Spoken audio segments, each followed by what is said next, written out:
మహానటి సావిత్రి. మహానటి సావిత్రి గారు 1936 డిసెంబర్ 6వ తేదీ గుంటూరు జిల్లా తాడేపల్లి మండలం చిర్రాపూర్ అనే గ్రామంలో గురువయ్య దుర్గాంబ అనే దంపతులకు రెండో సంతానంగా సావిత్రి గారు జన్మించారు. 13 ఏళ్ల వయసులోనే కాకినాడలో జరిగిన ఆంధ్ర నాటక పరిషత్తు ఉత్సవాలలో పాల్గొనడం ఆమె జీవితాన్ని మలుపు తిప్పింది. 1953వ సంవత్సరం ఆమె జీవితాన్ని మరో మలుపు తిప్పింది. ఆంధ్రదేశాన్ని ఉర్రూతొలగించిన దేవదాస్ సినిమాలో పార్వతీ పాత్రకు ఎన్నికయింది సావిత్రి గారు.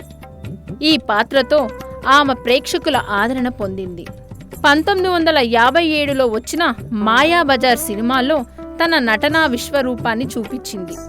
మిస్సమ్మ, గుండమ్మ కథ, వెలుగు నీడలు, మూగనోము, డాక్టర్ చక్రవర్తి, రక్త సంబంధం లాంటి ఎన్నో విజయవంతమైన సినిమాల్లో నటించారు.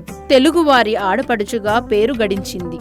సావిత్రి గారు 30 ఏళ్ల సినీ కెరీర్లో 252 సినిమాల్లో నటించారు.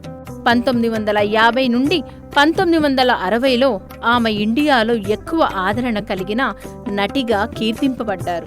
ఇండియన్ ఫిల్మ్ ఫెస్టివల్ ఆఫ్ మెల్బోర్న్లో ఈక్వాలిటీ ఇన్ సినిమా అవార్డు గెలుచుకున్నారు.